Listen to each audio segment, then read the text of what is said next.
G7 शिखर सम्मेलन में वैश्विक मुद्दों पर अहम चर्चा हुई। G7 शिखर सम्मेलन में प्रधानमंत्री मोदी ने पूरी दुनिया के लिए एक मंत्र दिया। उन्होंने G7 के मंच से दिग्गज देशों से कारोबार और आतंकवाद समेत कई अहम मुद्दों पर बात की। प्रधानमंत्री मोदी ने कनाडा के कैनास्किंग में आयोजित G7 समिट में गेस्ट नेशन के रूप में हिस्सा लिया।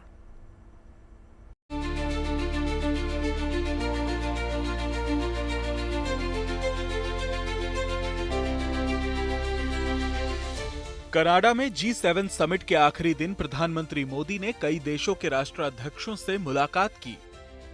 फ्रांस के राष्ट्रपति इमैनुअल मैक्रों से मिलते ही प्रधानमंत्री ने उन्हें गले लगा लिया।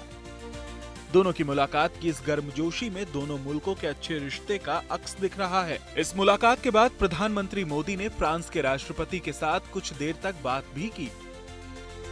इटली की प्रधानमंत्री जॉर्जिया मेलोनी के साथ प्रधानमंत्री के बेहतरीन तालमेल की तस्वीर G7 समिट के दौरान भी दिखाई दी। दोनों ने हाथ मिलाया और फिर साथ में तस्वीर भी खिंचवाई। ब्रिटेन के प्रधानमंत्री कीव स्टारमर के साथ मुलाकात में भी पीएम मोदी की उनके साथ बेहतरीन केमिस्ट्री दिखी।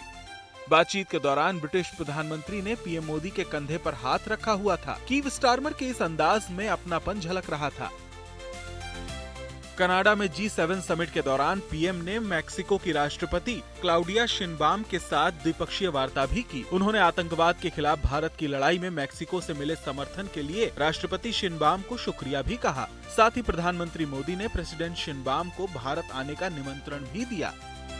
इसके साथ ही प्रधानमंत्री ने साउथ कोरिया के राष्ट्रपति ली जे म्यूंग, साउथ अफ्रीका के राष्ट्रपति सिरिल रामाफोसा, ऑस्ट्रेलिया के पीएम एंथनी अल्बनीज और जर्मन चांसलर फ्रेडरिक मर्ज के साथ भी बातचीत की। इस बातचीत के बाद सभी राष्ट्राध्यक्षों का एक फोटो सेशन हुआ।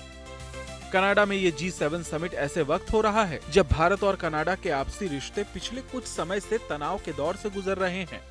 शिखर सम्मेलन के दौरान पीएम मोदी ने आने वाले समय में कनाडा के साथ आपसी सहयोग बढ़ाने पर जोर दिया। हमारे रिसोर्सेज का ऑप्टिमम यूटिलाइजेशन कर करके मानव जात के कल्याण के काम में कैसे ला सकते हैं, उस दिशा में हम प्रयास करते रहेंगे। और मुझे विश्वास है कि प्रधानमंत्री जी के चुनाव के बाद मुझे पहली बार मिलने का मौका मिला है, तो इस चुनाव के भव्य विजय के लिए भी मैं उनको बधाई देता हूं।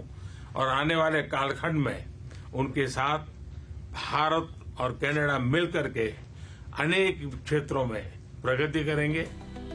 भारत G7 का सदस्य नहीं है, लेकिन इस समिट में भारत आउटरीच पार्टनर के तौर पर शामिल हुआ। इस समिट में प्रधानमंत्री की मौजूदगी और समिट के बाद राष्ट्राध्यक्षों से पीएम की मुलाकात को वैश्विक स्तर पर भारत की रणनीतिक साझेदारी को और मजबूत करने की दिशा में अहम कदम माना जा रहा है। Bureau report, good news today.